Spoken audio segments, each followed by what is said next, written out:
Buenos días. Muchísimas gracias y buen día. Y un saludo de la Secretaría de la CENUDMI en Viena, Austria. Es un placer y un honor compartir este webinar sobre la Convención de Viena de Venta Internacional de Mercaderías y impulsar la aplicación y la interpretación uniforme de la Convención en Argentina y en Latinoamérica. Ahora, me parece importante compartir información sobre 3 puntos. Yo estoy cierto que los otros conferencistas van a tocar sobre esos puntos y ofrecer más reflexiones, más en profundidad, más pertinentes, pero como me parece un poco introducir el tema. Primero, me alegra muchísimo que en Argentina ya la Convención de Viena y también la Convención sobre la prescripción en los contratos de venta internacional de mercaderías, ya ambas están en fuerza, en vigor. 2 tratados de una importancia que, bueno, no tenemos que subrayar ahora. También en el marco de una América Latina donde hay unos pocos países donde la Convención de Contratos de Compraventa Internacional de Mercaderías todavía no está en vigor. Es decir, en Bolivia y en Venezuela, ¿ya? Aunque Venezuela firmó la convención hace 40 años.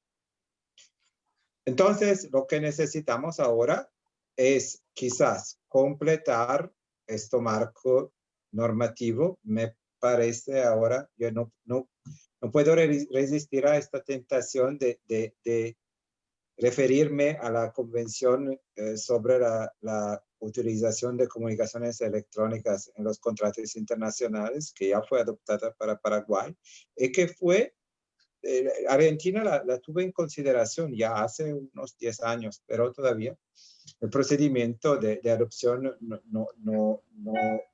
no fue terminado.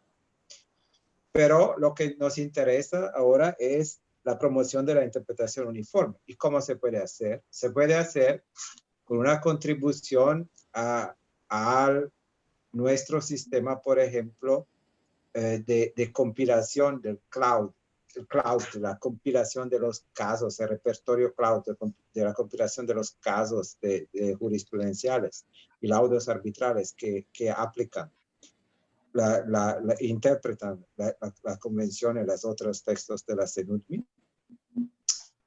Aquí agradezco ya muchísimo todo lo que quieren compartir una contribución voluntaria sobre esos temas, enviarnos resúmenes de casos que ya todavía no conocemos de Argentina.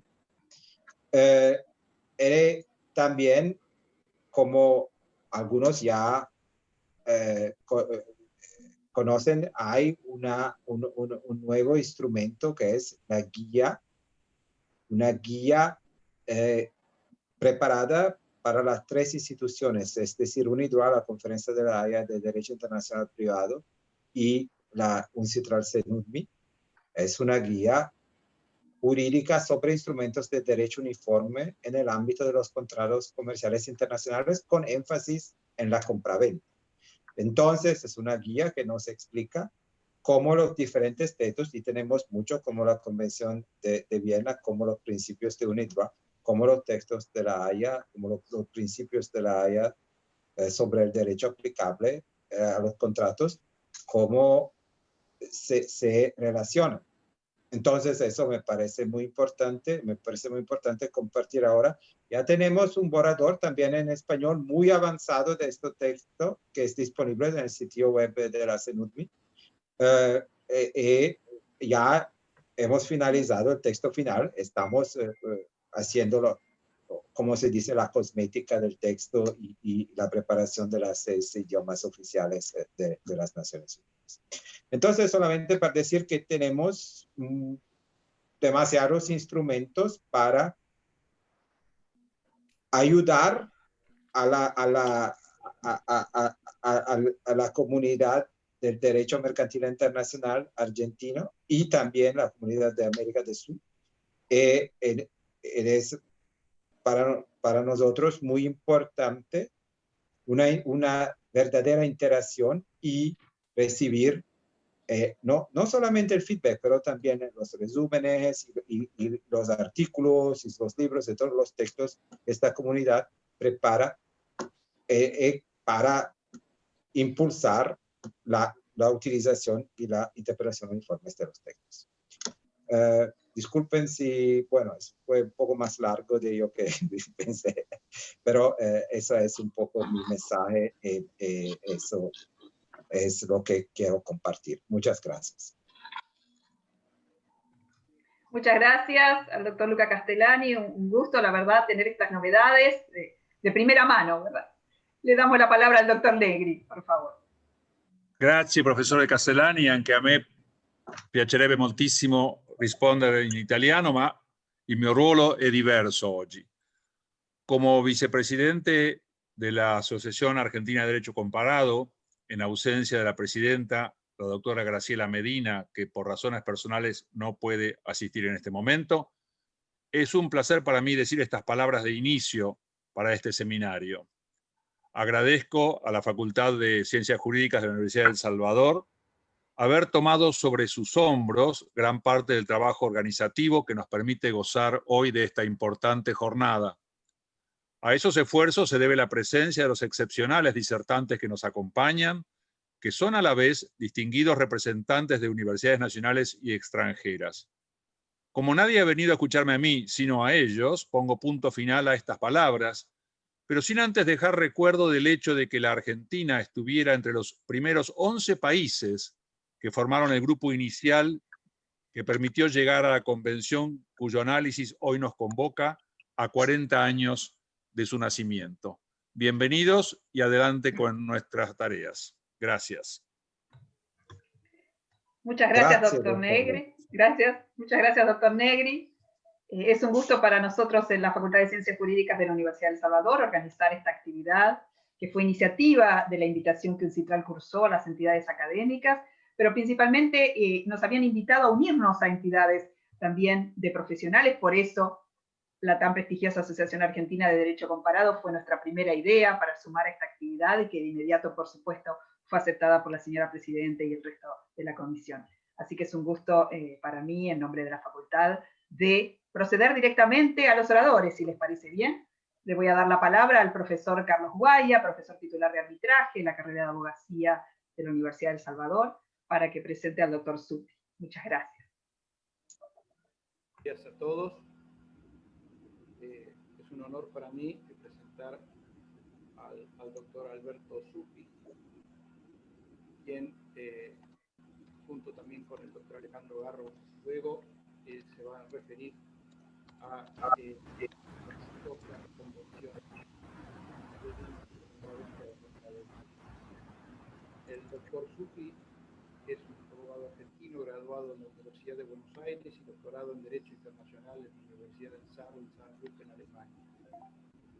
Fue profesor titular de la Universidad del Estado de Luisiana en Estados Unidos, invitado también como profesor por la Universidad Carlos III de Madrid, la Universidad del SAR y la Universidad Externado.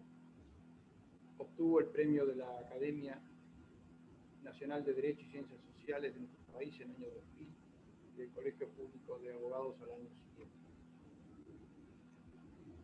El doctor Zuppi es coautor de 2 libros de Derecho Comercial Internacional en español, ambos sobre compraventa internacional de mercaderías junto con el doctor Garro, y otro en portugués también con el doctor Garro y el doctor Fernando Breda.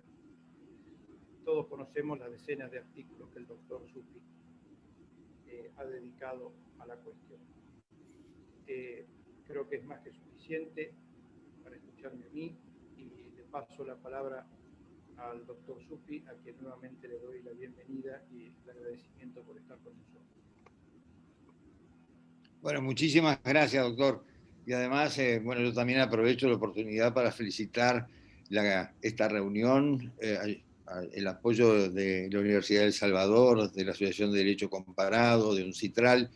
Creo que es fantástico que recordemos el valor de estos 40 años de experiencia que hemos ganado.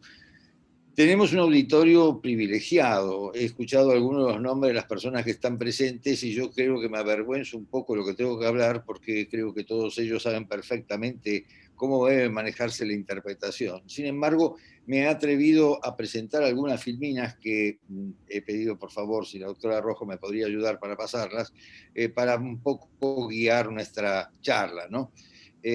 Vamos a la segunda directamente.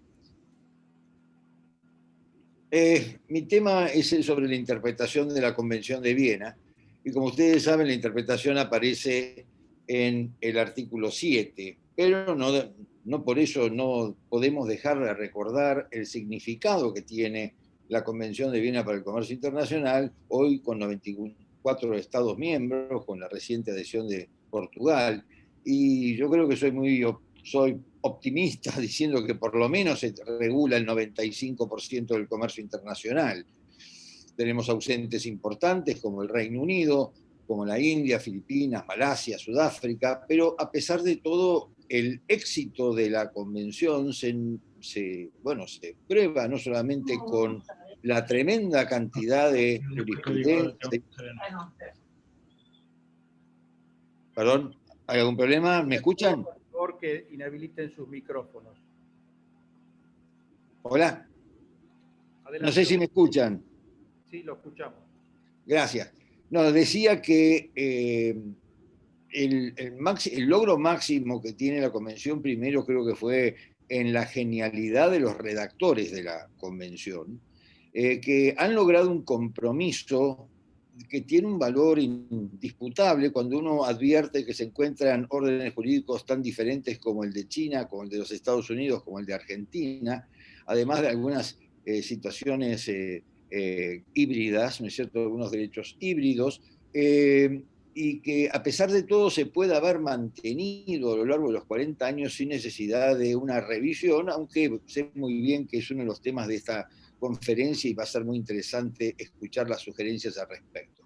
Lo mejor de todo de la convención es que es justa, no favorece a ninguna parte, y si tenemos que buscar realmente qué parte se ve más favorecida, hay un solo artículo que permite suponer que los países en vías de desarrollo, los países compradores, son aquellos más favorecidos, ya que, por ejemplo, pueden posponer la revisión de las mercaderías hasta que la mercadería llegue a destino.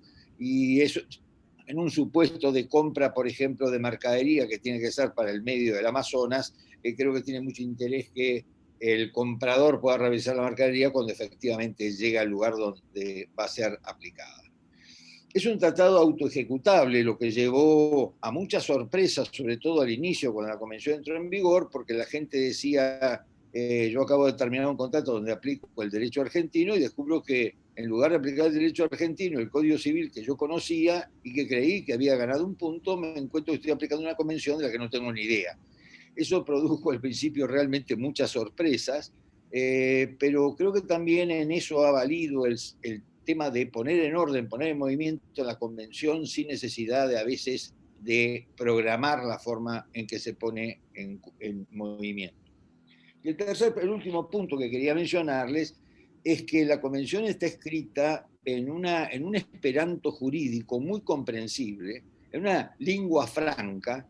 Esto es, los redactores se han encargado de no usar conceptos conocidos dentro del derecho local para recordarle al intérprete que está ante una convención internacional. Ahora, si podemos ir al artículo 7, que es el próximo filmina, en el artículo 7 tenemos el núcleo de la interpretación, ¿no es cierto? Y el punto crucial es el inciso primero, en el cual se dispone que debe tenerse en cuenta su carácter internacional y la necesidad de promover la uniformidad en su aplicación y asegurar la observancia de la buena fe en el comercio internacional. Este artículo da para hablar durante horas, pero como estoy muy reducido, prefiero dejar el punto para las preguntas y concentrarme en dos cuestiones, primero, importantes. La del promover la uniformidad en su aplicación y asegurar la observancia de la buena fe trae no solamente el concepto que recién mencionó el profesor Castellani cuando dijo la necesidad de contar con bases de datos apropiadas, como la de Cloud, como de la Universidad de Basilea, como la Universidad de Pace, como inclusive Unilex, que también nuclea nuclea la Convención de Viena y los principios de UNIDROIT, en donde cualquier abogado y cualquier intérprete puede recurrir a jurisprudencia actualizada en un resumen, por lo menos en inglés, y buscar el idioma original del fallo. Pasamos a la última filmina, por ejemplo. Cuando yo hablo de hablar de un esperanto jurídico, de una lengua franca, pongo como ejemplo otro artículo que es núcleo de la Convención, como ustedes saben, que es el artículo 25, que se refiere a incumplimiento esencial. Lo interesante, y acá lo comparo con 3 idiomas de los oficiales de las Naciones Unidas, es que en español se buscó la palabra incumplimiento esencial, en francés contravención esencial, fundamental breach en inglés, pero se podría haber buscado un idioma similar para las 3, ¿no es cierto? Buscar el incumplimiento esencial, y podemos buscar también la palabra incumplimiento en francés o contravención en español, y lo mismo podría ser en inglés. Pero el punto, el objetivo de esto es la prueba de decir, obligar al intérprete a que tenga que darse cuenta que no es tanto un contrato que debe resolver localmente, sino que es un contrato internacional y que debe buscar una uniformidad en su aplicación. El artículo 7 tiene también otro punto que es muy interesante para analizar. Y es, como ustedes saben, el artículo 6 de la Convención establece la posibilidad de que la Convención pueda ser excluida en todo o en parte. Bueno, esto ha traído algunas dificultades, o por lo menos diferencias entre los intérpretes, porque tanto, bueno, con el doctor Garro hemos escrito en nuestro libro que si uno solo de los artículos de la Convención se aplica, automáticamente se va a aplicar el artículo 7, que es la forma de interpretar la Convención. Hay algunos autores que discrepan con esta posición y dicen que también podría suprimirse el artículo 7, sin embargo parece ser difícil que pueda, por ejemplo, en un cas de col, suponer que se dejan las cláusulas diplomáticas del final de la Convención y que esas cláusulas diplomáticas deben ser interpretadas de una manera que puedan pautar las partes. Por eso sostenemos que en el núcleo de la Convención está la cuestión de respetar esta forma de interpretación, teniendo en cuenta su carácter internacional y la necesidad de promover la uniformidad en su aplicación. También otro punto de interés en el artículo 7 es la presencia de la voz buena fe en el comercio internacional.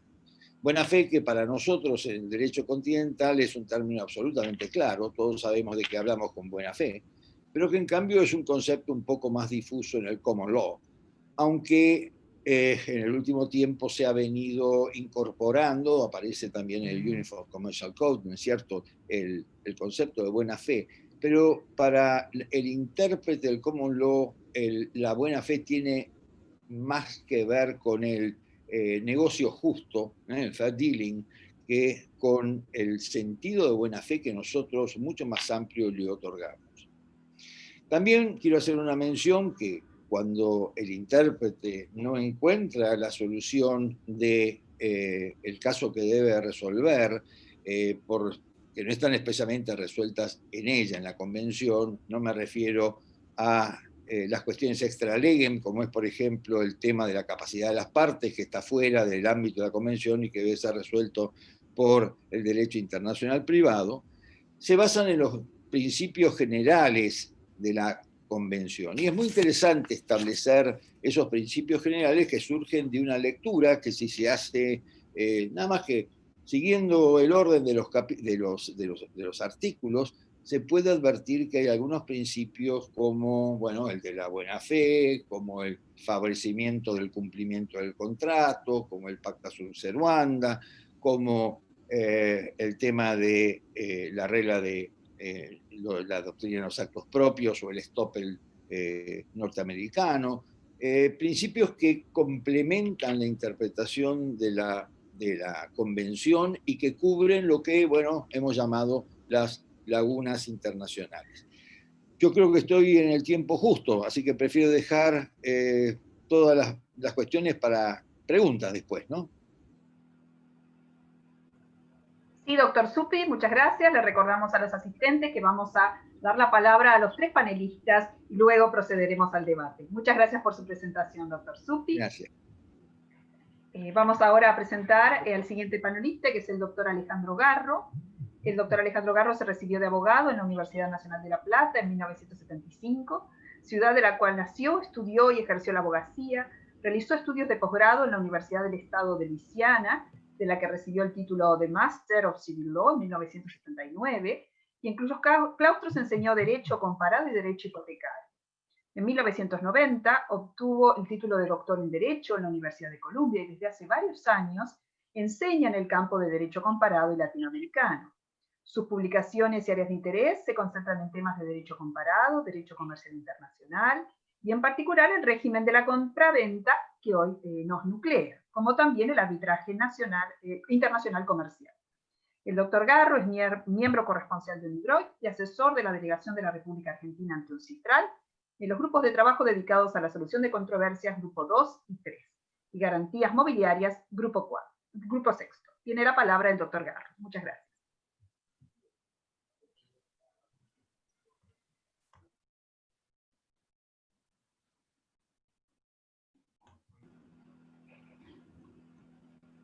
Tenemos el doctor Garro, perdón. Le da el micrófono, Alejandro, por favor.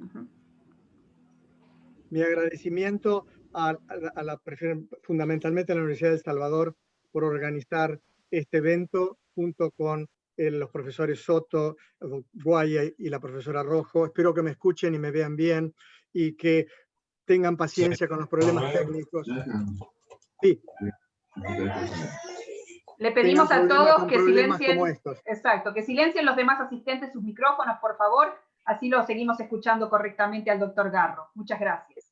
Es parte de nuestra nueva realidad, profesora Rojo, y realmente nos cuesta acostumbrarnos a esto, pero bueno, son muchos los colegas y amigos que están aquí presentes, que por supuesto me es un placer doble de poder dar esta charla, y quiero ponerla en el contexto de lo que UNCITRAL o CLACNUDMI y la Universidad de El Salvador han estado haciendo. La semana pasada la Universidad de El Salvador coordinó también un simposio sobre temas relacionados con UNCITRAL en general. Específicamente también se habló de la compraventa. La profesora también Uriondo de Martinelli tuvo la gentileza de poder ilustrarnos un poco sobre su aplicación en la República Argentina, y también el contexto donde UNCITRAL está organizando estas conferencias. Creo que en el día de hoy la Universidad del Litoral en este país, en la República Argentina, va a dar una conferencia sobre este mismo tema, sobre temas relacionados con la tarea de UNCITRAL. La semana pasada fue el arbitraje y su ley modelo, la insolvencia transfronteriza, pero van a haber muchos otros temas, incluyendo transporte de mercaderías, pagos internacionales y muchos otros temas en los cuales UNCITRAL ha estado trabajando. Me enteré hoy que lamentablemente la única forma de poder conocer de manera directa los enlaces para poder aprender un poco de estos temas está publicado por UNCITRAL, pero solamente a través de los medios sociales de Facebook y LinkedIn. El doctor Zuppi sabe que lamentablemente no me mantengo al día con este tipo de... No suscribo esto, así que por ahí no me puedo enterar de estas conferencias, pero son todas muy ricas y por supuesto muy valorizadoras. Y esperemos a lo que ya estoy haciendo, que es ir aprendiendo sobre textos de UNCITRAL.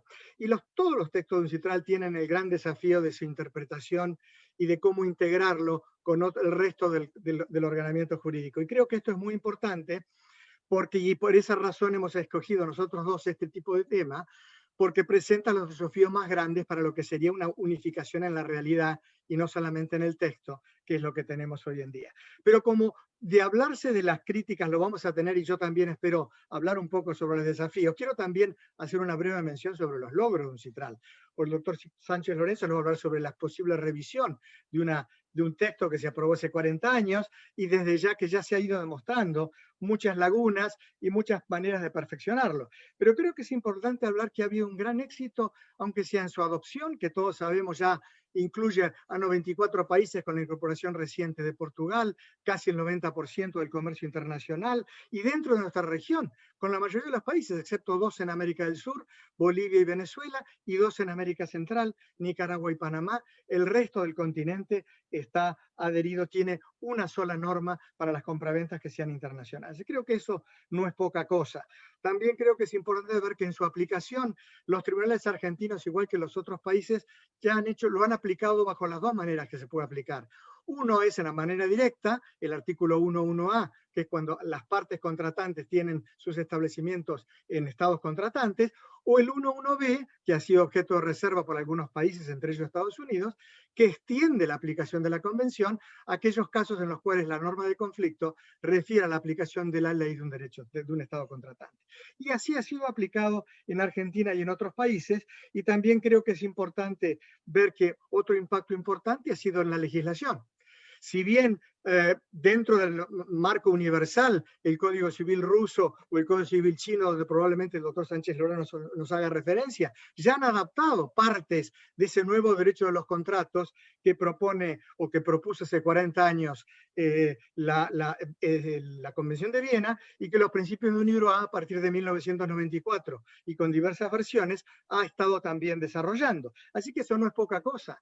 Y en nuestra región, es importante ver que, salvo que con la salvedad Brasil, que su nuevo Código Civil entró en vigor en el 2002, pero no había tenido en cuenta proyectos anteriores a los años 80, a los años 70, y el Paraguay, que tiene un Código Civil igual que el Perú, llamado moderno entre comillas, porque ha sido adoptado después de los años 80, ninguno de ellos pudo tener la oportunidad de adoptar aspectos del derecho de los contratos que se introducen por la Convención de Viena. Pero la República Argentina, que tiene un Código Civil y Comercial de muy reciente adopción, tuvo oportunidad de adoptar algunas de sus disposiciones, no de manera literal y no muchas veces de manera perfecta, pero ha tenido un modelo importante en la determinación de la falta de conformidad, por ejemplo, y en algunos otros temas que la legislación argentina ha receptado. Un cuarto aspecto que creo importante del impacto de un logro de la Convención de Viena es en la reinterpretación de los derechos de los contratos por parte de tribunales que cuentan con códigos civiles decimonónicos. El caso del Tribunal Supremo Español es un caso en vista, se ha escrito la doctrina, ha hablado mucho cómo ha incorporado la noción de incumplimiento esencial dentro de su doctrina, y creo que es interesante ver cómo una decisión de la Corte Suprema de Colombia del 2010, nos mencionaba el profesor Oviedo, incorporó la noción de mitigación de daño del artículo 77, que aun cuando pudiera incluirse dentro de la noción de buena fe, no está expresamente reconocida por muchos de los códigos del siglo XIX.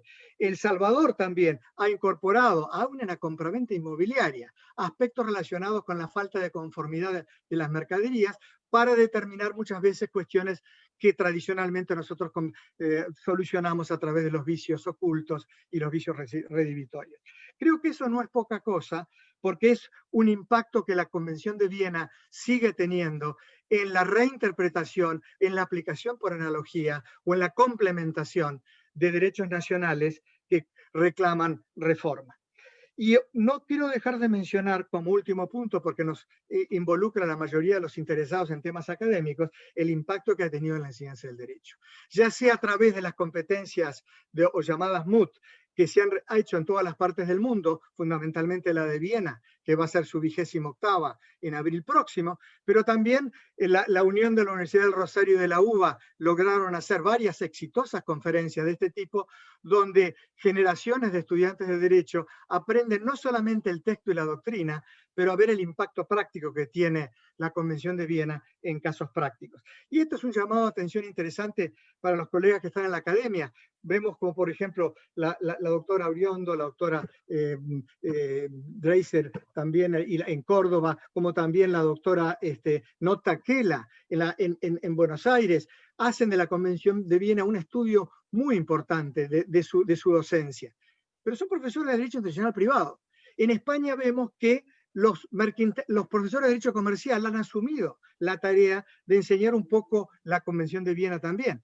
Lo que nos hace falta es ver acá civilistas. Los profesores que enseñan obligaciones y contratos tendrían que incorporar también en sus enseñanzas, y todos sabemos lo que nos sella como estudiantes las clases de contratos, esas primeras clases de contratos, que la Convención de Viena, porque es parte del derecho nacional de todos estos países. Y creo que en ese sentido vamos trabajando en estos temas, pero todavía nos falta ir trabajando más para que los profesores de contrato que no tienen tiempo de terminar de enseñar obligaciones y contratos bajo el derecho interno, extiendan un poco, aunque sea para ver las diferencias importantes que tiene con la Convención de Viena.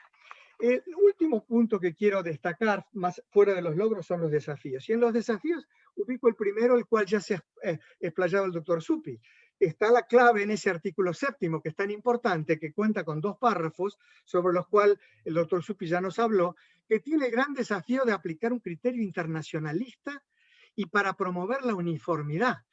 Y esto, mucho más que la cuestión de la buena fe en la interpretación de los tratados internacionales, es complejo y difícil porque precisamente convoca a los jueces y a los abogados a hacer el esfuerzo de encontrar una interpretación, entre comillas, autónoma. ¿Qué quiere decir autónoma? Por supuesto, quiere decir una interpretación que no sea la que el juez, el árbitro, está acostumbrado a aplicar a su derecho nacional, a su código civil, a su código de comercio, sino que sea una interpretación internacional con vista a promover la uniformidad, teniendo en cuenta que este contrato no es un contrato doméstico, para los cuales se han hecho y redactado la mayoría de los códigos, sino un contrato internacional. Y el desafío es grande porque ¿qué quiere decir impedimento bajo el artículo 79 de la Convención de Viena? ¿Qué quiere decir o parte sustancial de las obligaciones? En el artículo 3, cuando la Convención trata de distinguir entre la compraventa y la locación de servicios y la actuación de obra. No son cosas fáciles, como tampoco es fácil poder determinar, sobre esto habló el doctor Zuppi, que cuando un incumplimiento lo suficientemente importante para ser calificado de esencial. Término que no tiene, por supuesto, ninguno de nuestros derechos internos, excepto el argentino, que lo acaba de incorporar en el artículo 1084 del Código Civil y Comercial, donde por primera vez incorpora ese término, al cual habrá que encontrarle un significado que inevitablemente va a estar ligado a la fuente de inspiración de ese artículo, que es la Convención de Viena. Así como vemos, esta permeabilidad de la Convención de Viena en los derechos nacionales llama realmente la pena. Pero creo que el tema es interesante de destacar, y este va a ser mi último punto, es el párrafo 2 del artículo 7, que muchas veces se cree que es una parte de la interpretación. Yo creo que es un tema no de interpretación, sino de integración.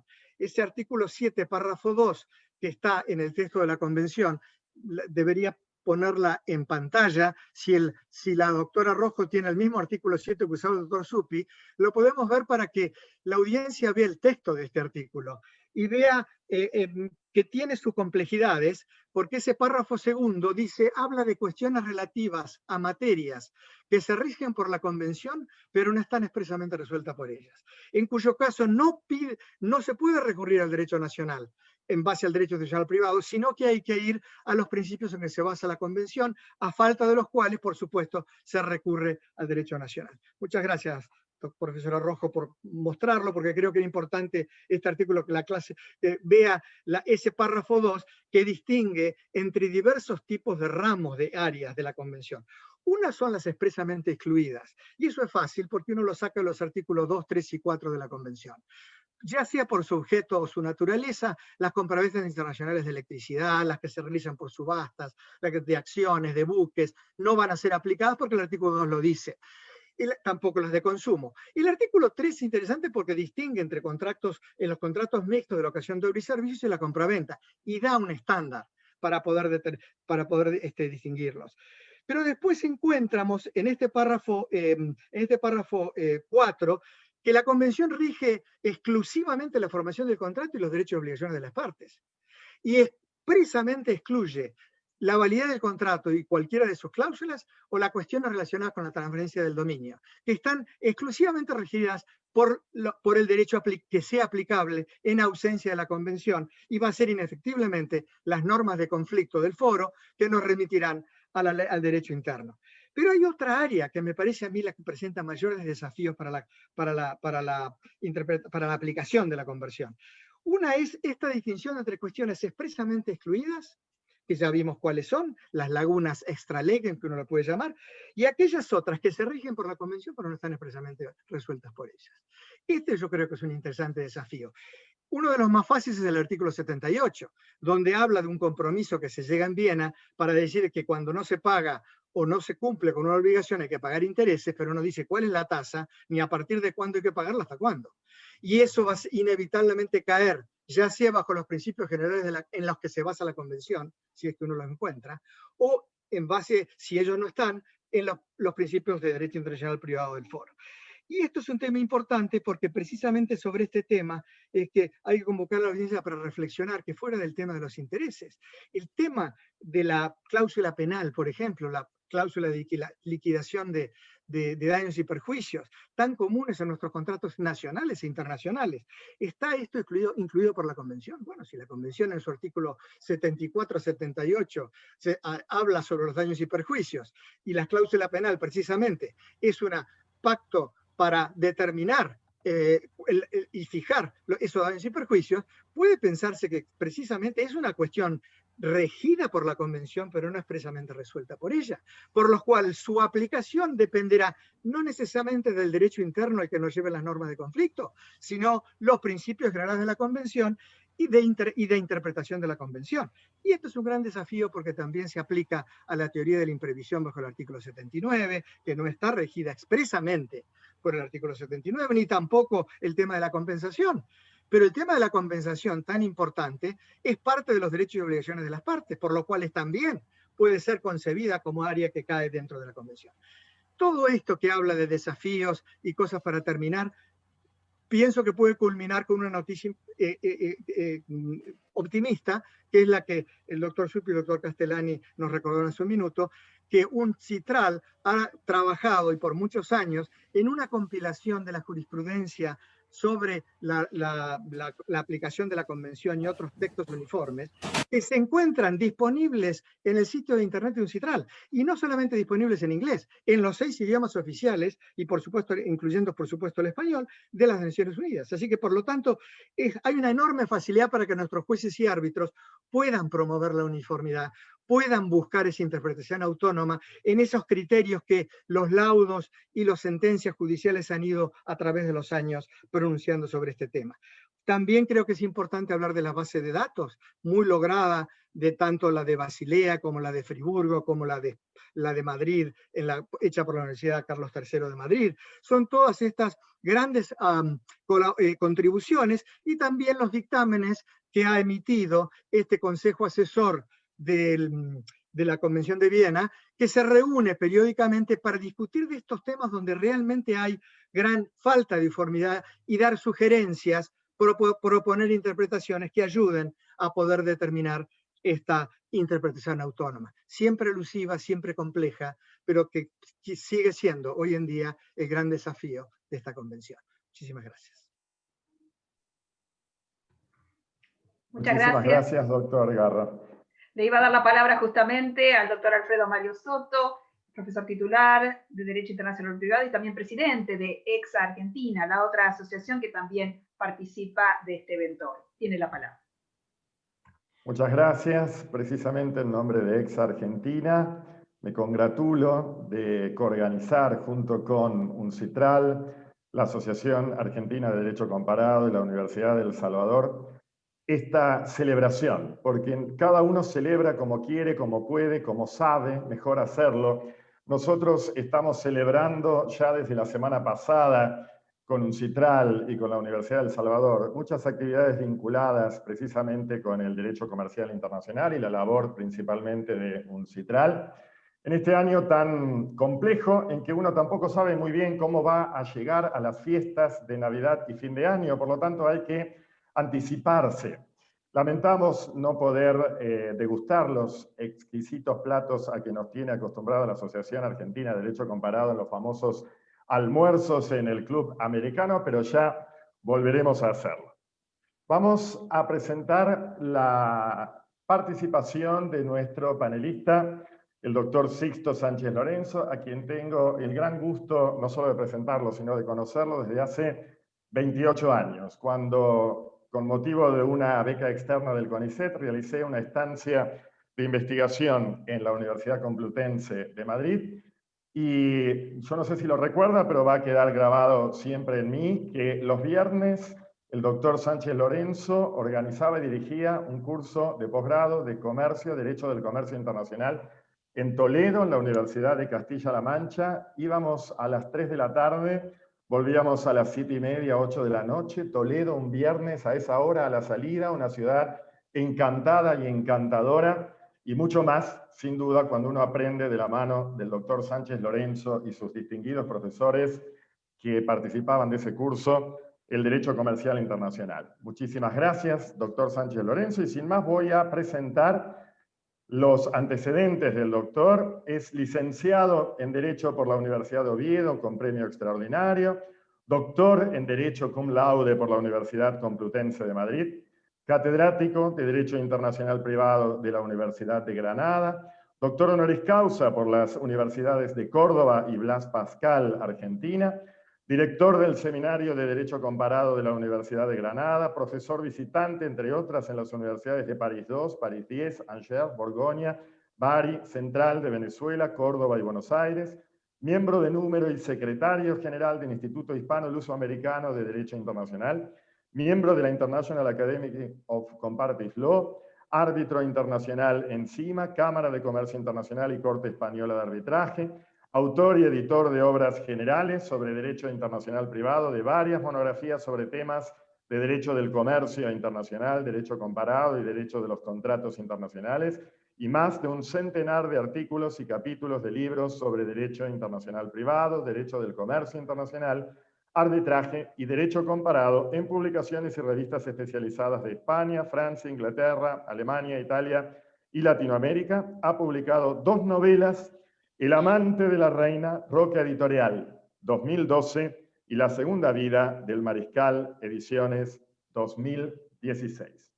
Doctor Sánchez Lorenzo, su auditorio. Gracias. Muchas gracias, Alfredo, por la presentación y también por la invitación. Es un placer para mí, un honor compartir este panel con tan acreditados maestros y con este auditorio tan excelso. No sé si Martina puede, o Alfredo efectivamente pueden proyectar las diapositivas. Alfredo, ¿las puedo pasar yo o las pasas tú directamente? Alfredo, no te oigo, quizá. Ahí estamos. Yo la estoy viendo en este momento porque la está proyectando la doctora Rojo. No sé si Perfecto. Vos no lo estás viendo. Martina, si puedes pasar la primera, se lo agradezco.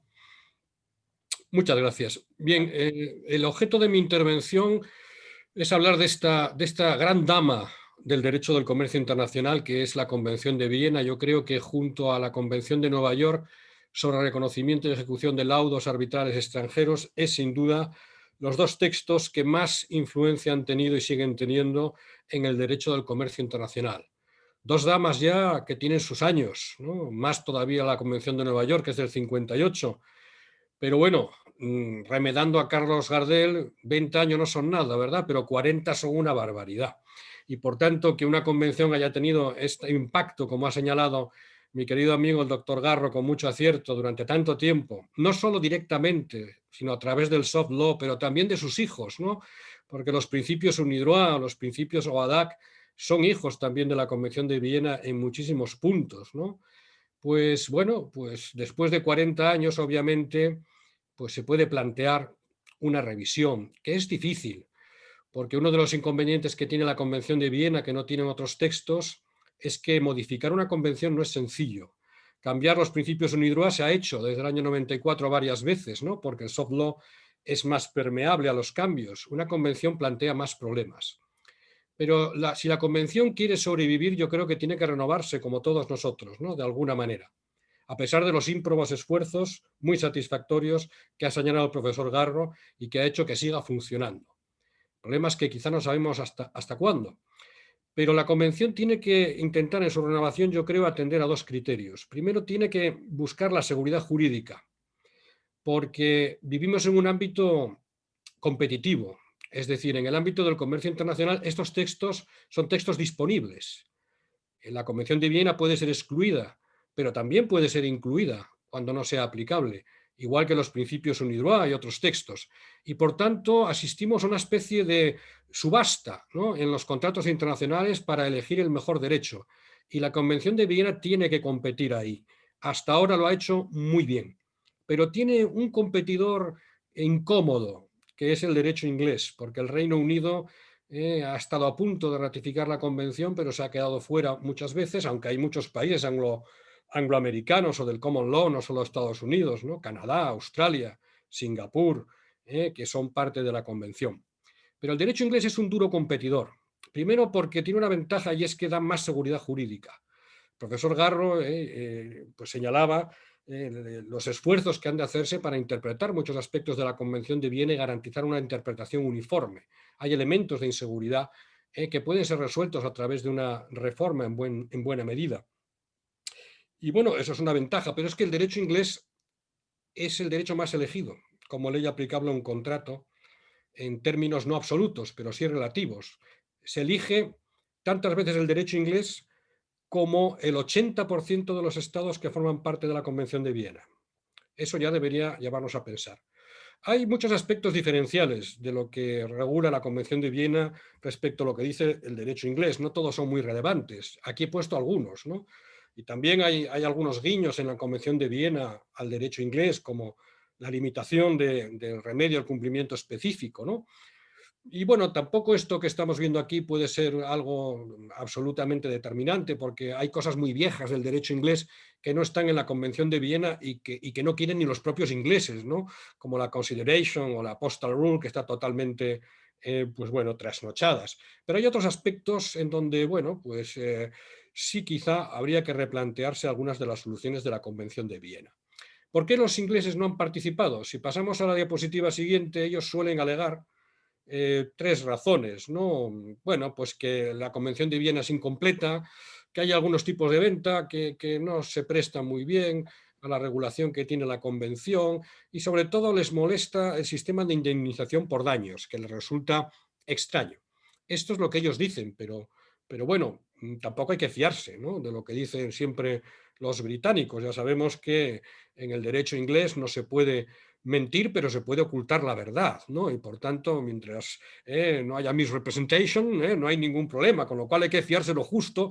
Nosotros somos católicos, sabemos mentir mejor directamente que ellos, que deben tener mucho cuidado con lo que dicen, pero bueno, hay que tomarlo todo a beneficio de inventario, porque ya sabemos que nosotros al fin y al cabo conocemos lo que es la buena fe y ellos solo relativamente.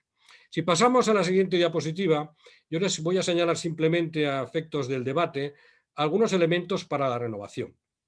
Uno de ellos tiene que ver, obviamente, con la extensión del concepto de mercadería incluso a los contenidos digitales, ¿no? La Convención de Viena es del año 80. Allí no había sociedad digital, ni existía Internet, ni nada que se le planteara. Pero hoy en día el software es una mercancía también y, por tanto, hay que plantearse esta cuestión. Obviamente, la forma de los contratos electrónicos no es un problema, lo he dicho desde el principio ya, el Consejo Asesor, y también tenemos otros instrumentos de la NUCBI que nos ayudan. Pero sí la ejecución de contratos internacionales de compraventa de productos, no voy a decir mercaderías, pero de contenidos digitales, tiene sus propias singularidades, sobre todo para la formación y la perfección del contrato, que quizá merecería un análisis. Hay otros aspectos que no están regulados. Aquí he puesto muchos, no significa que haya que regularlos todos, o que están excluidos o que no tienen una solución expresa, como decía el doctor Garro. No es que no estén excluidos, pero podrían merecer alguna respuesta concreta, ¿no?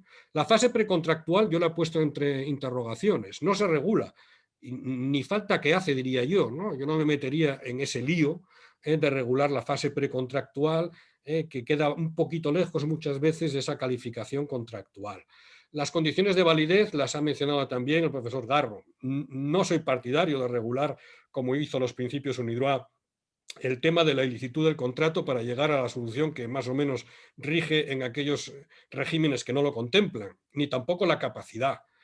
Quizá, bueno, convendría eliminar las dudas que hay sobre si la necesidad de causa, consideration, están implícitas o no en la validez del contrato, o se puede extender o entender que están excluidas porque se regula en la perfección del contrato y no se dice nada al respecto. Bueno, quizá habría que considerarlo, pero es evidente que la tendencia del derecho de los contratos internacionales es a eliminar la causa y la consideration como criterio de validez del contrato, incluso en el propio derecho inglés. Los vicios del consentimiento es otra cosa.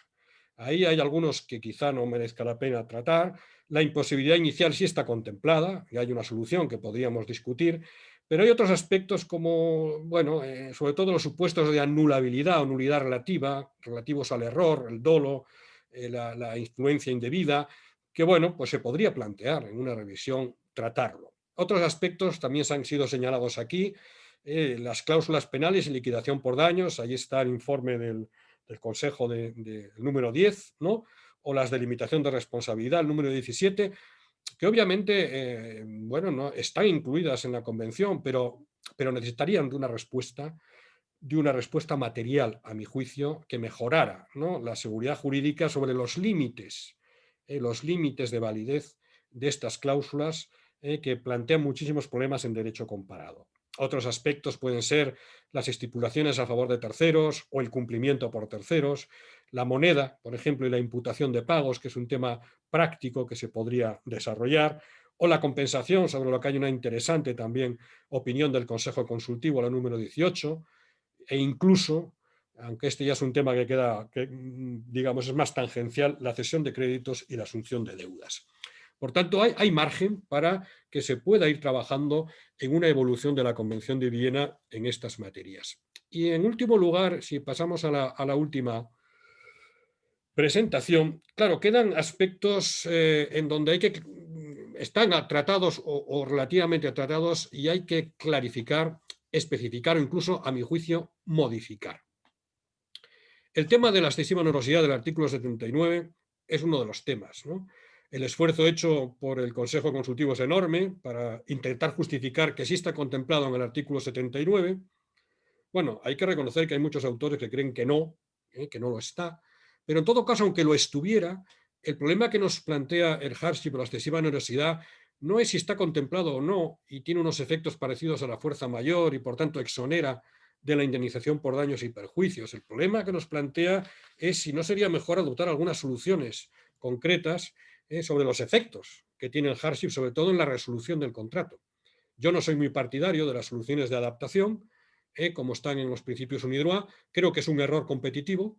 ¿Por qué? Porque genera una enorme inseguridad para las partes. Cuando participé en la redacción de los principios OADAC, hice una apuesta mucho más modesta que aproximaba mucho más la solución del derecho inglés al continental. También convendría, aunque está incluido obviamente en el convenio, alguna disposición específica sobre las condiciones generales de la contratación. Es decir, la compraventa, que se regula básicamente en disposiciones no negociadas individualmente. Obviamente no vendría mal señalar la prevalencia de las partes negociadas individualmente, pero habría que plantearse si se introduce una regla especial en el caso de batalla de formularios, ¿no? Porque todos sabemos que la regla de perfección del contrato es básicamente la de la oferta y contraoferta del artículo 19, pero bueno, no estaría de más plantearse si aquí introducimos una regla novedosa como la del knockout para el caso de conflictos de estándares o de condiciones generales de comprador y vendedor. Yo tengo que decir que no soy muy partidario del artículo 19 de la Convención.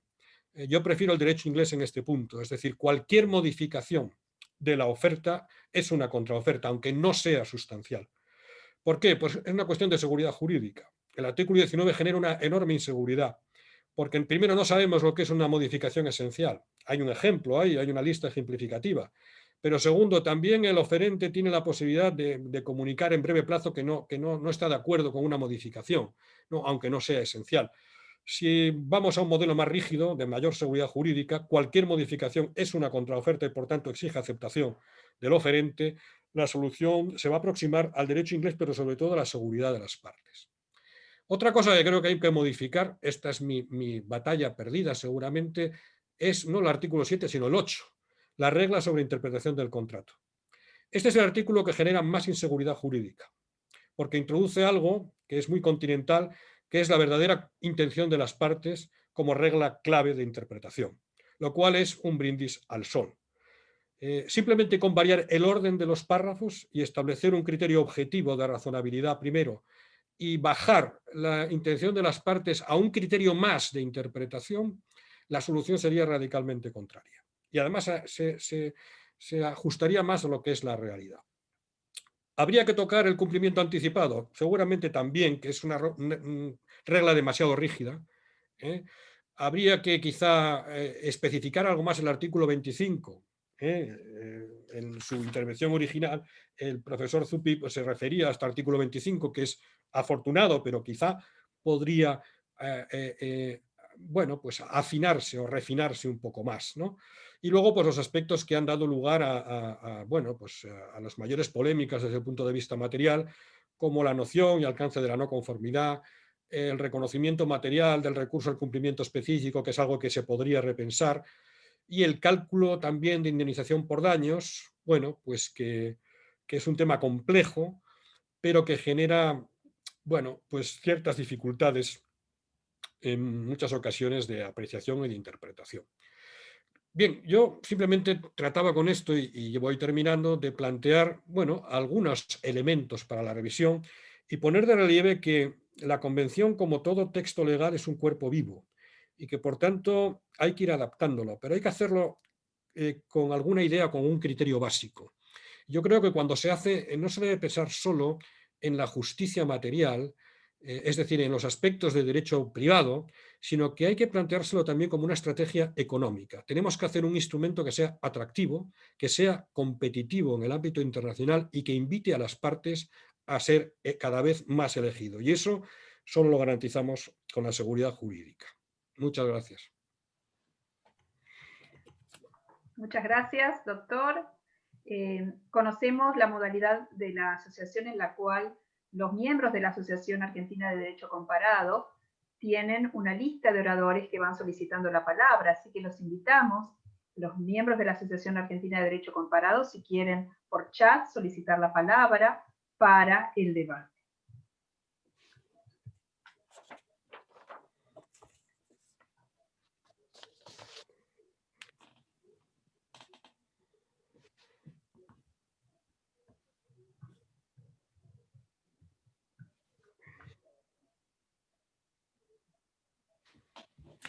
Aquí tenemos, no sé si vemos bien, si alguno de los asistentes pide la palabra.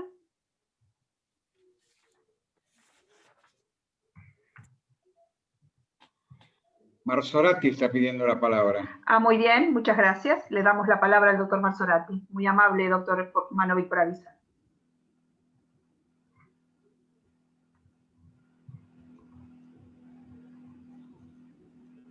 Si puede encender su micrófono, doctor Marsorati, por favor. Gracias.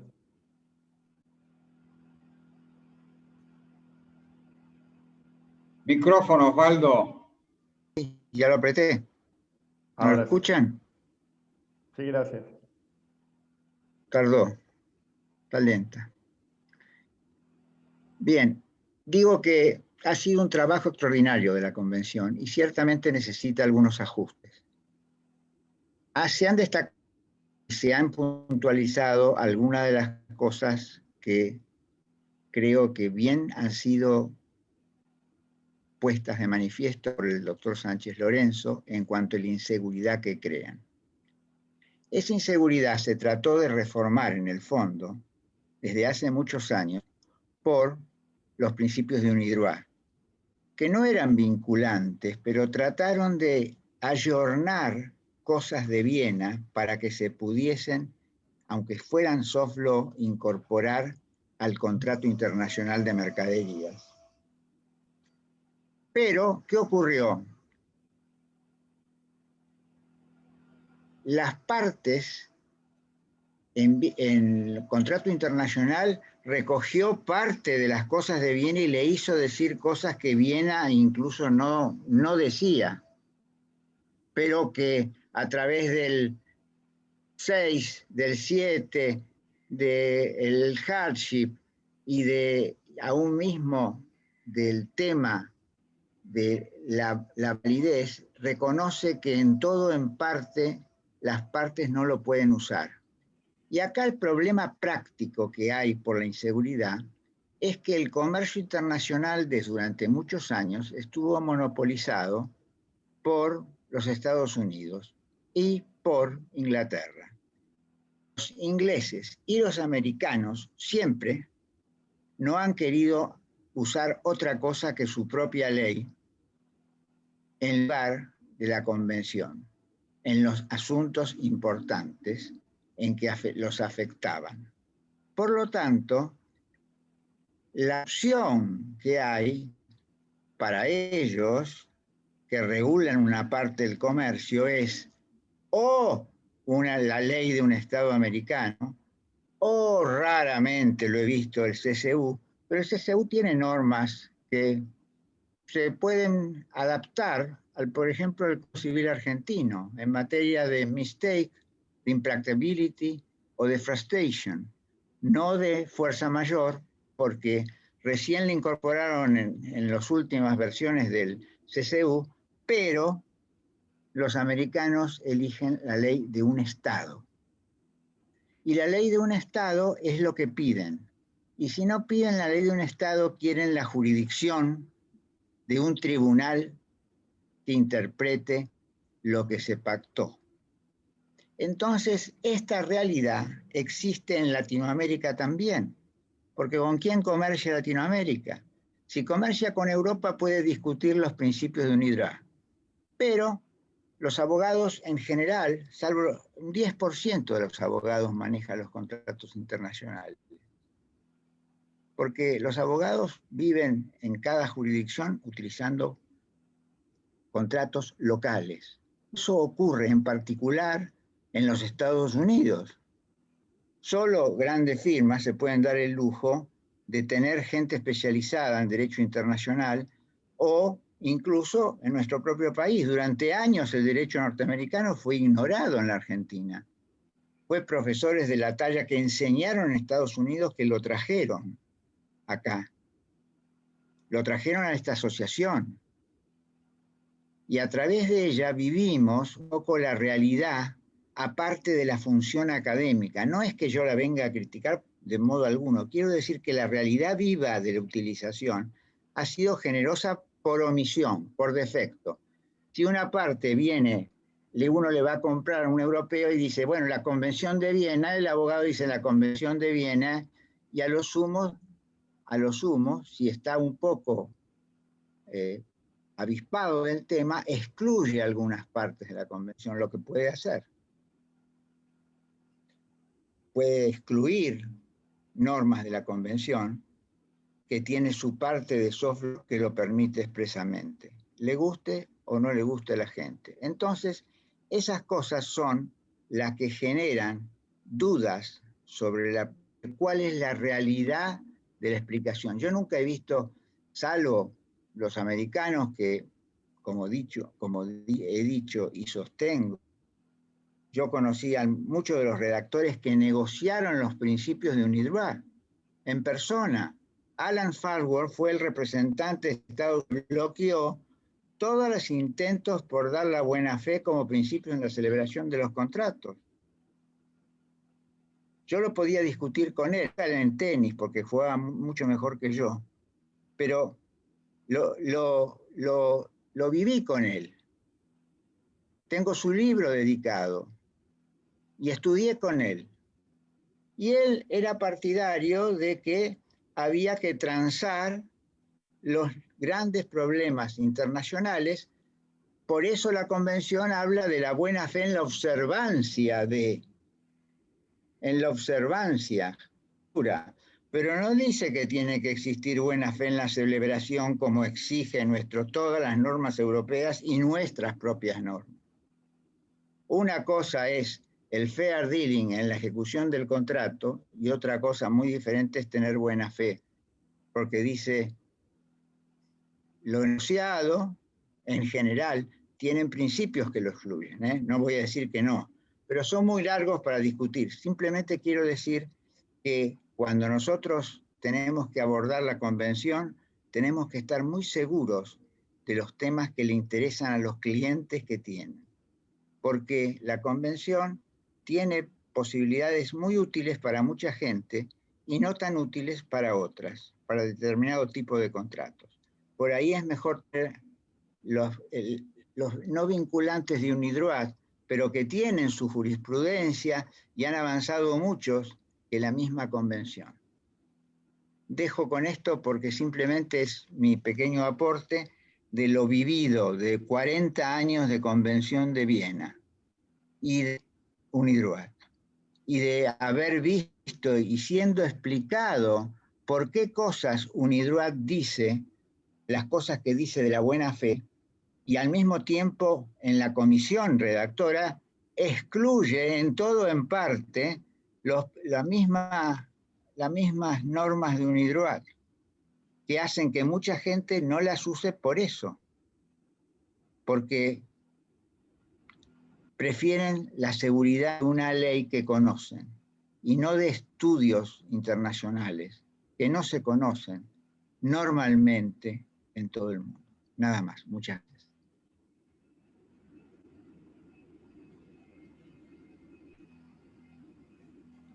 Muchas gracias, doctor Marsorati. Yo no sé si alguno de los panelistas quiere hacer algún comentario respecto de estas observaciones. El doctor Sánchez Lorenzo, por favor. Sí, a mí me parece muy oportuno, también lo citaba Alejandro, el tema de la buena fe.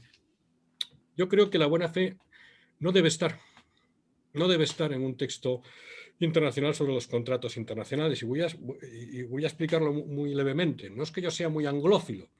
La buena fe en el derecho inglés no solamente no se tiene en cuenta a la hora de evaluar la responsabilidad precontractual, ¿no? Wolford versus Miles, año 92, sentencia de la House of Lords.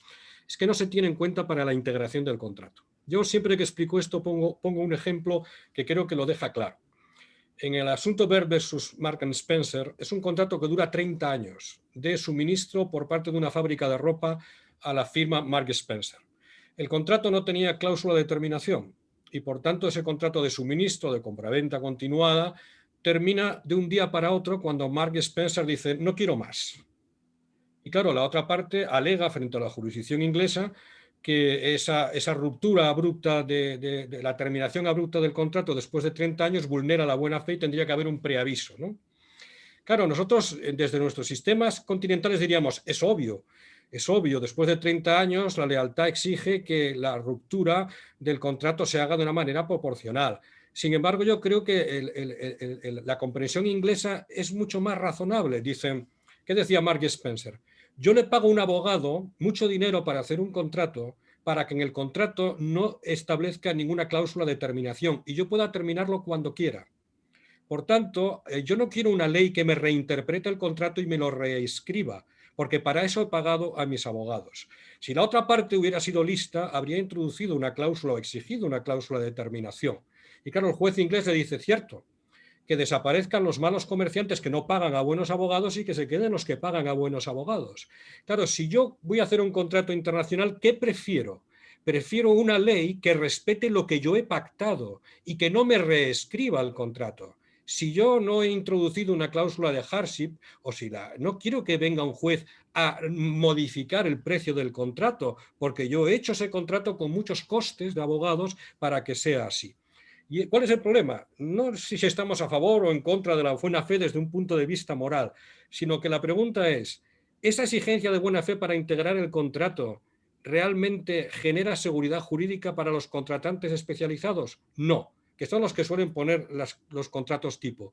¿Qué van a elegir? El derecho inglés.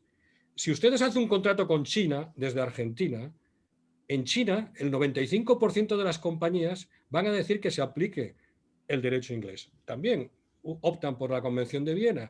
¿Pero por qué? La pregunta es, ¿por qué a los chinos les gusta tanto el derecho inglés? Pues les gusta porque suelen hacer unos contratos muy bien pensados y buscan un no derecho, y el derecho inglés es el no derecho. Por eso, digamos, creo que la intervención del señor Marzorati es oportuna. ¿Por qué? Porque detrás de eso hay una elección en un contrato y hay la seguridad jurídica. Y perdonen que me haya extendido demasiado, pero me interesaba ponerlo de relieve. No sé, Alejandro, ¿qué piensa? ¿Y puedo tener uso de la palabra, doctor Soto? Sí. Mire, a mí me parece que yo también celebro la introducción de este tema, porque creo, en primer lugar, que fundamentalmente cuando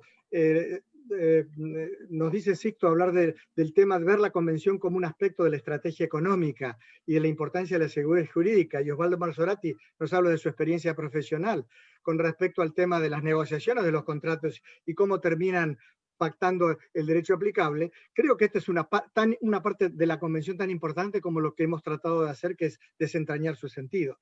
Y a ese aspecto tengo dos observaciones. La primera, con respecto al tema de negociación del contrato y la opción de excluir a la Convención de Viena, que es muy común y muy frecuente. Nos decía el doctor Marzorati recién qué importante es para el abogado ejerciente y realmente con una ética profesional bien apreciada, antes de determinar pactar el derecho aplicable, de atender a las necesidades y conveniencias de su cliente. Bueno, precisamente la Convención de Viena ha introducido una gran trampa en todo esto, porque no es infrecuente encontrar que las partes escogen el derecho español, o el derecho chileno, o el derecho de Nueva York, ignorando que esos derechos implican la Convención de Viena, si es una compromiso internacional. Y precisamente no se han dado cuenta que otras veces la Convención de Viena protege mejor los derechos de su cliente que la del vendedor o comprador bajo el Código de Comercio Uniforme o el Código Civil Español de 1889. Así que creo que es importante este punto, enlazarlo con la jurisprudencia predominante hoy en día, que es que a menos que se excluya expresamente, y para eso la convención va a ser aplicable. El otro punto importante es se ha introducido el tema de la buena fe, que es un excelente ejemplo. No, se han introducido dos temas. Uno es el de la interpretación del contrato, muy interesante, del artículo 8, y el otro es el de la buena fe. Yo toqué el de la buena fe porque quizá el tiempo nos dé para hablar sobre la interpretación del contrato, del cual nos adelantó Sixto Sánchez Lorenzo, y me parece que es un tema también muy interesante porque la seguridad jurídica está en juego. Pero hablemos de la buena fe. Por supuesto que los anglosajones lo primero que dijeron, no quiero saber nada con la buena fe. Y todo lo que la delegación francesa y alemana era sin buena fe y sin la obligación de buena fe no existe el contrato. ¿Cómo puede ser concebida esto? Bueno, la verdad es que Inglaterra, el Reino Unido y Estados Unidos sobrevivieron sin la noción de buena fe por siglos, así que no es que se trate de ser esencial. El problema está cuando se trata de hacer una ley internacional aplicable a todos los estados, incluyendo los que no tienen una tradición, como el artículo 1198 argentino, de celebración, negociación y cumplimiento de buena fe, esa noción es peligrosa. ¿Y por qué es peligrosa? Porque nunca pueden anticipar qué va a decidir el juez chino o el árbitro de Afganistán acerca de qué quiere decir buena fe en ese contexto, y prefieren mucho más que, bueno, si hay algún tipo problemático, que se pongan en la convención o en las cláusulas del contrato. Y este es un tema importante porque no sería difícil a que cualquiera de nosotros que comparte la cultura neorromanista o continental romanista oponerse a que un UNIDROIT o la Convención de Viena diga de que el contrato tendrá que tener en cuenta los principios de justicia natural, Principles of Natural Justice, que es parte del derecho de la Cancillería inglesa desde el siglo IX, porque el equitable law, el derecho de equidad, es parte del derecho inglés. Bueno, yo sería el primero que me opondría a eso, porque lo entenderían muy bien los ingleses, los norteamericanos o los australianos, pero sería totalmente incomprensible para nosotros. Por eso se terminó enterrando el concepto de buena fe, la única vez que se utiliza el párrafo primero del artículo 7 como una norma de interpretación de la convención y no como un deber, como sí lo hacen los principios de UNIDROIT, que es muy cierto, son hijos, yo diría primo hermanos, o alguna relación incestuosa hay entre la Convención de Viena, obviamente, y los principios de UNIDROIT, porque son los mismos, muchos de ellos los mismos que participaron en ambos. Y creo que esto es un punto importante que ha traído en la discusión. Me gustaría, por supuesto, escuchar a los demás sobre este tema, porque demuestra lo difícil que es hacer un texto internacional y que los compromisos que se realizaron, ya sea en el artículo 28 sobre cumplimiento específico o en el 7.1 enterrando la buena fe, fue producto de largas negociaciones que llevó por muchísimos años. Veremos si una negociación renovada, como sería ideal que ocurriera, pero difícil, podría traer un poco más de claridad en este diálogo.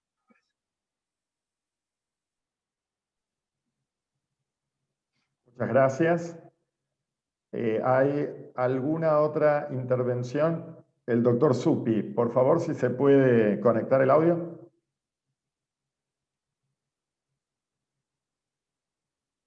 ¿Puede conectar su audio, doctor Zuppi? Por favor, gracias. Ah, no. Ahí está.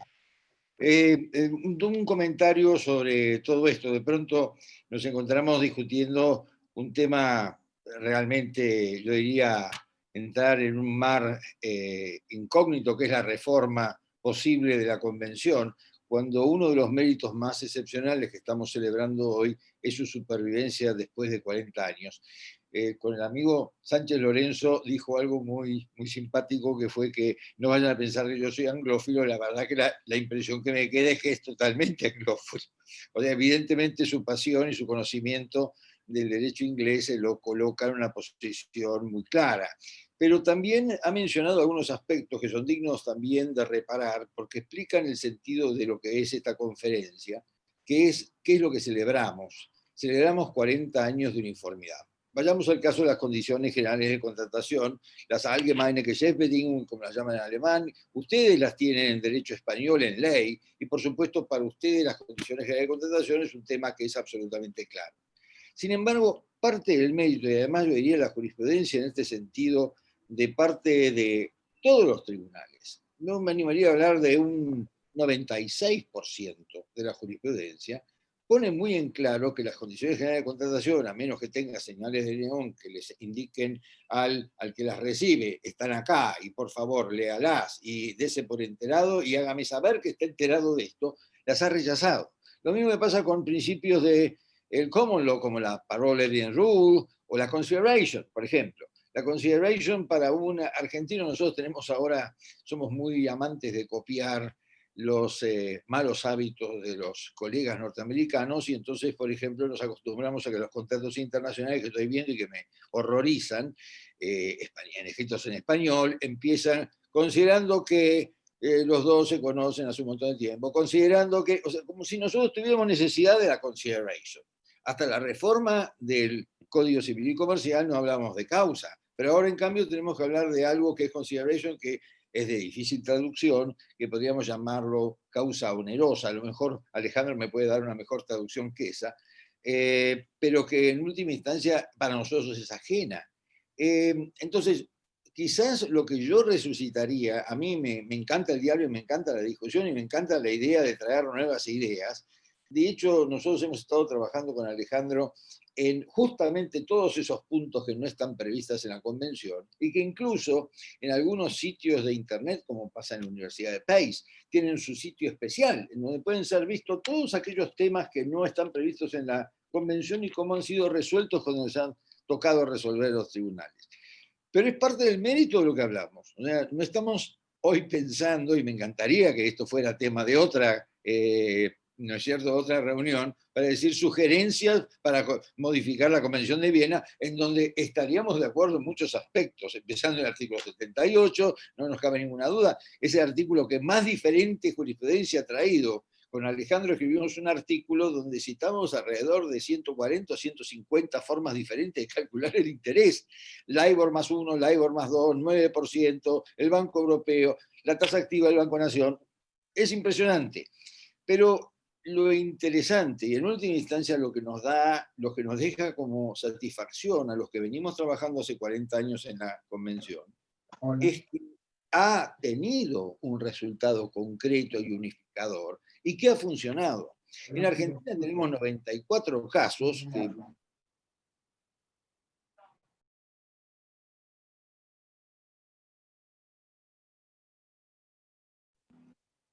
Doctor Zuppi, no lo estamos escuchando. No, perdimos el audio. A ver.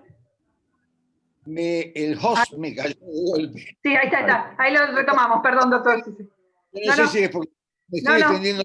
Lo dejo ahí. No, perfecto, está perfecto. Sutil, tengo que decir.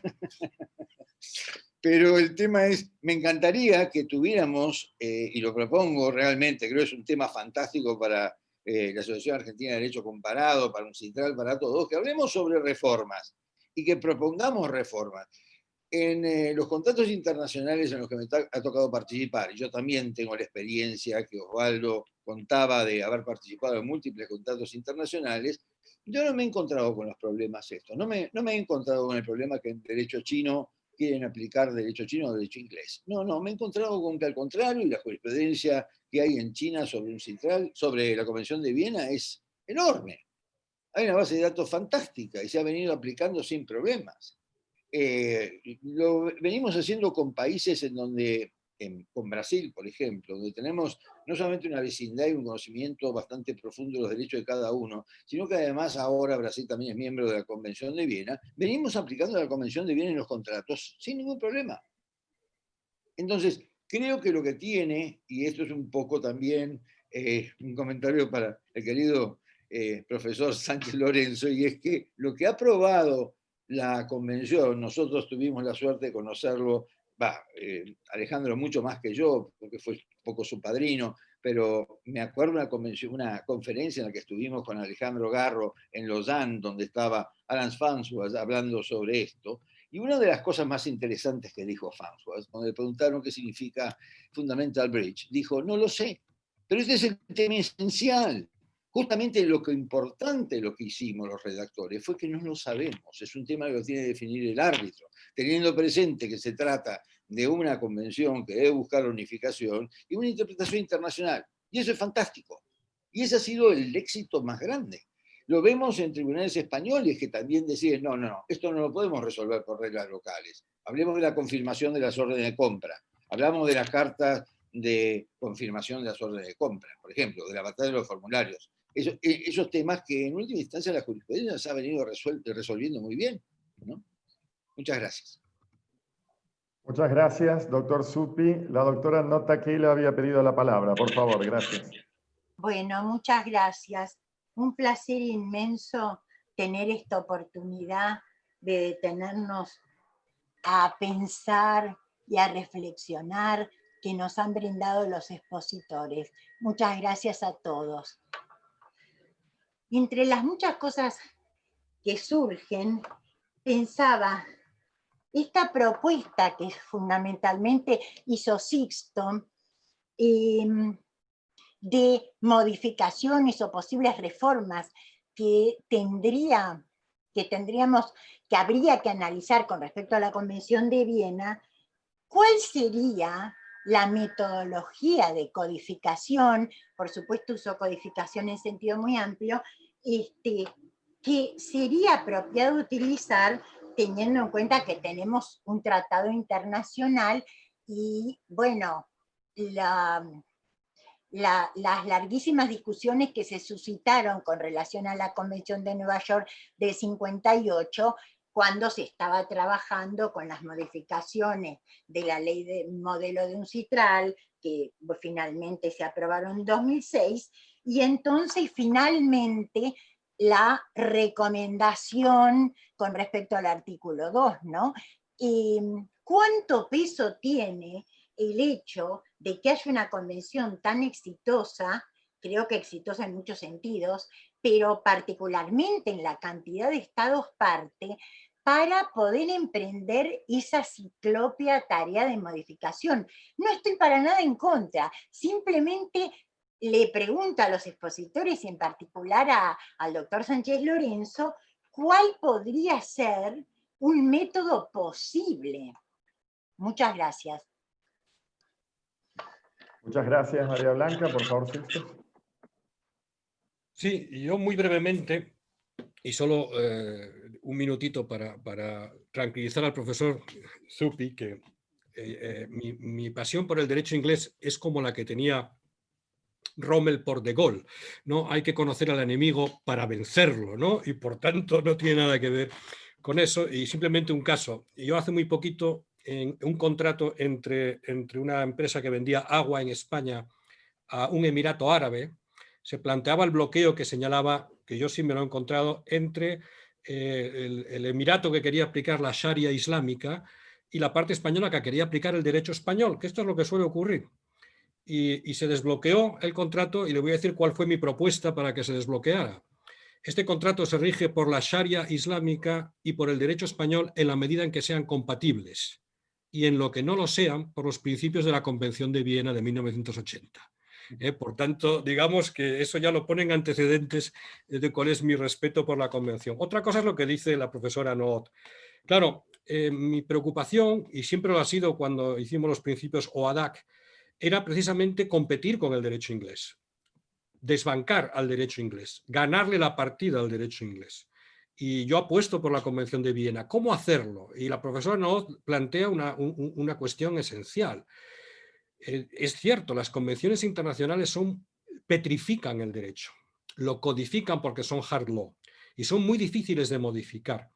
Y yo no sé muy bien cómo se puede modificar, pero sí hay una cosa de la que estoy seguro. Si la Convención de Viena no se actualiza, no va a durar 40 años más, ni siquiera 20 años más.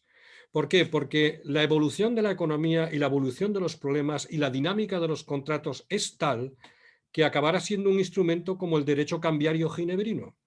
Y por tanto ahí está el derecho cambiario ginebrino, que por cierto Ferrara le llamaba el diritto difforme, ¿no? Porque se acabó aplicando en 19 estados de manera totalmente distinta. El problema es mantener ese éxito, y ese éxito requiere adaptación a las necesidades de una era que es postindustrial, de una era que es digital, y por tanto nos pasa lo mismo con la Convención de Nueva York. Pero la Convención de Nueva York tiene una ventaja, y es que se escapa por el artículo 7, que permite una aplicación más favorable de los derechos nacionales, que ha permitido corregir sus rigideces. La Convención de Viena no lo facilita tanto. Yo no sé, profesora Taquela, cómo eso se puede articular, pero claro, la Convención está sujeta a un régimen de adopción, de ratificación, que es en sí mismo un arma letal. ¿Por qué? Porque es lo mismo que ocurre con los códigos civiles. Cuando los códigos civiles hay que modificarlos, ustedes lo han hecho muy bien en Argentina, pero modificar un código civil es una tarea terrorífica. ¿Qué es lo que se hizo en el siglo XX? Se descodificó, y se descodificó a través de leyes especiales. ¿Por qué? Porque los códigos eran tan pétreos, tan difíciles de modificar, que no se adaptaban. Por eso nacieron las leyes de derecho internacional privado, por ejemplo, ¿no? Para escaparse de los códigos, porque reformar un código civil es tan difícil como reformar una convención. No sé cómo, y seguramente Alejandro sabrá mucho más porque está dentro del meollo de la cuestión. Pero hay que hacerlo. Si no es ahora, que no digo yo que haya que empezar a hacerlo ahora, dentro de unos años. Y precisamente por eso creo que hay que ir planteando la cuestión ya, porque tarde o temprano llegará la necesidad. Ahora, ciertamente hay que tomar, digamos, un sistema de negociación, un sistema de representación de los estados que sea más ágil de lo que suele ser, porque si no, cuando llegue la reforma quizás sea ya demasiado tarde y la Convención de Viena sea un recuerdo muy bonito de una hermosa dama, pero que está bajo tierra. Y eso es lo que me gustaría decir, que hay que evitarlo a toda costa. Muchísimas gracias, doctor Sánchez Lorenzo, y también a la doctora Taquela. Doctor Manóvil, por favor. Gracias. Bueno, muchísimas gracias. Ha sido extremadamente interesante la intervención de todos los que hablaron. Yo simplemente quiero hacer una reflexión de alguna manera local. Escuchando todo lo que hemos dicho, lo que hemos oído, perdón, nos damos cuenta de la necesidad de mantener ciertos criterios diferenciados en el derecho de fondo respecto o entre el derecho mercantil en general, no solo el internacional, y el derecho de los negocios civiles. Por eso creo que definitivamente me he hecho un renegado de la idea de la unificación del Código Civil y Comercial. Creo que fue un error. Fue un error que se puso de moda hace 30 años y siguió la bola. Incluso participé de una de las comisiones que proyectó la del 93, la unificación. Pensar en términos mercantiles es algo distinto que pensar en términos civiles. Uno de los ejemplos que dio el profesor Sánchez Lorenzo me reabrió los ojos, y es el tema de la facultad de modificar los términos del contrato. Esto es una aberración en el comercio.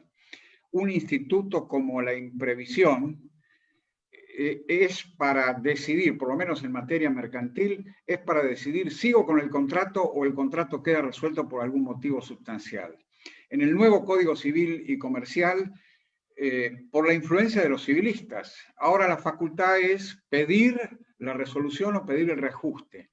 Hay un solo fallo que yo recuerde de la Cámara Comercial de la Ciudad de Buenos Aires, con voto del doctor Alberti, que señaló claramente y con toda razón a un empresario, a un comerciante, no le pueden modificar el contrato porque a lo mejor de ese modo no lo hubiera aceptado. Y en ese sentido, más allá de mi pertenencia al derecho continental europeo, soy bastante favorable al derecho inglés en cuanto a que respeta la seguridad jurídica y sus decisiones se ajustan a ello. Y aquí un pequeño disenso y termino con lo recién dicho por el profesor Sánchez Lorenzo. La Convención de Viena puede sobrevivir muchos años. El derecho inglés también sobrevivió siglos, sin demasiadas modificaciones. Está bien que es más flexible intrínsecamente, pero creo que la Convención de Viena va a sobrevivir aunque no se llegue a la difícil tarea que yo, por lo menos por edad, no sé si la voy a ver durante mi vida, de modificarla, que es un camino tremendamente complejo. Gracias. Muchas gracias, doctor Marovil. ¿Hay alguna otra participación, por favor? El doctor Luca Castellani, Alfredo. Muy bien. Gracias. La Sí, prego. muchas gracias. Solamente para compartir un poco un elemento, no es todavía histórico, pero factual. Ya tuvimos en la CENUDMI una sugerencia de trabajar más sobre temas de contratos uniformes, como casi si fuera una modificación de la Convención de Viena. Eso fue una discusión que tuve luego en 2012 a la sesión de la Comisión en Nueva York. Y de vez en cuando nos referimos a esa como la propuesta suiza, porque fue impulsada para Suiza, pero de hecho muchas ideas eran de Ingeborg Schwenz. Bueno, yo creo que ya hay diferentes sugerencias y propuestas muy interesantes sobre el perfil de la técnica jurídica. Pero al mismo tiempo tenemos que pedir una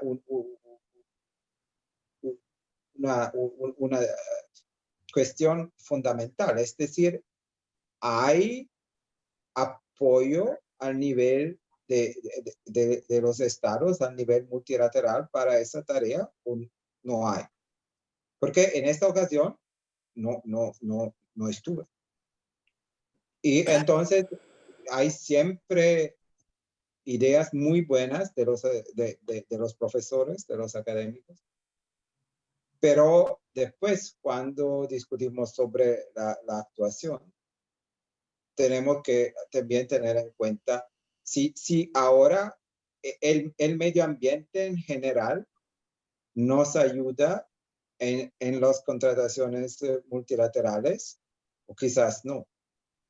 Y si no son multilaterales y son regionales, yo tengo un poco miedo, porque la fragmentación regional siempre es una posibilidad. No sé si esto es bastante claro, pues quizás Alejandro puede añadir más detalles sobre eso. Gracias.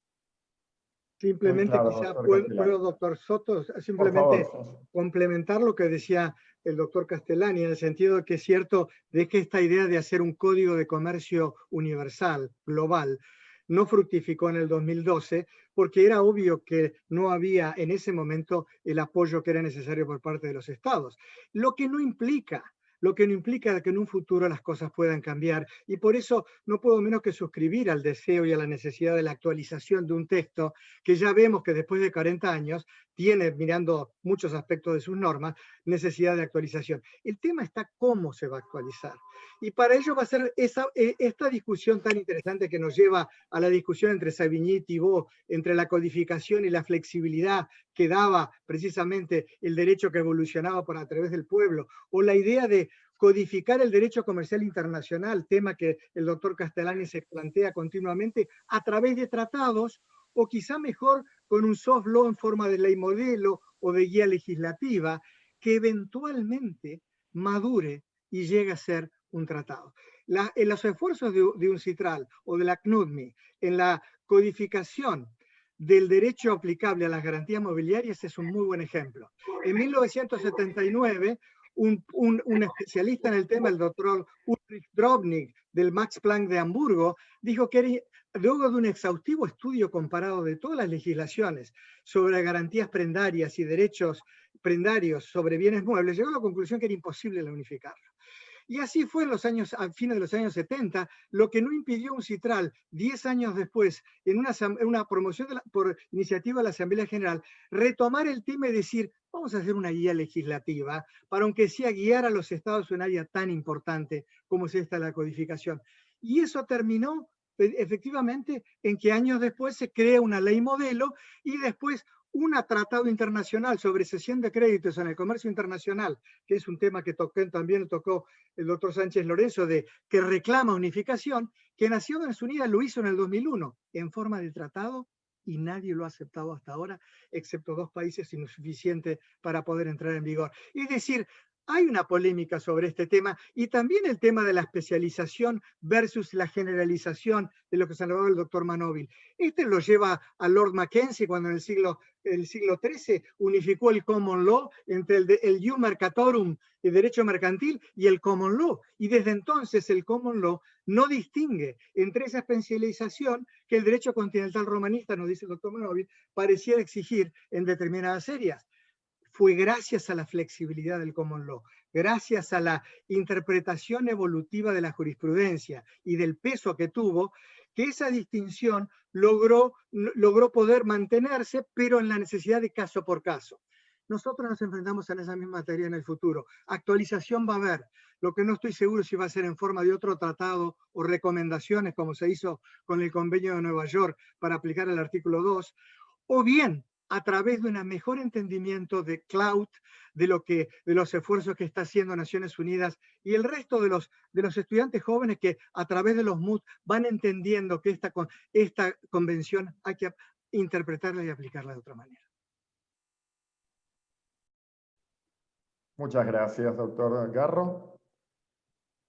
¿Hay alguna otra intervención? Todavía nos queda algún tiempo, un tiempito de almuerzo, de estos almuerzos de la asociación.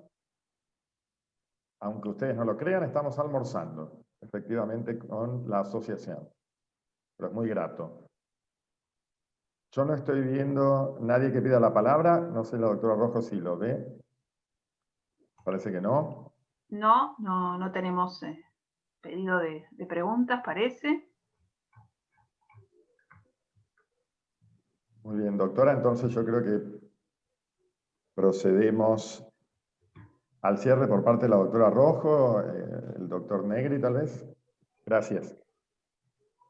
Sí, muy bien, les agradezco a todos. Tenemos aquí en el chat, hemos recibido distintos saludos, agradecimientos. La verdad que somos nosotros los agradecidos a todos los participantes, a los miembros de la Asociación Argentina de Derecho Comparado, miembros de EXA Argentina, asimismo a los invitados de distintos países que están presentes, a los estudiantes que también solicitaron su participación en esta actividad y por sobre todo a los oradores que han compartido tantas ideas, tantas novedades, y también particularmente queremos cerrar agradeciendo a Marianela Bruno Poliero por la posibilidad de la organización y también a las palabras del señor Lucas Castellani que ha honrado esta reunión.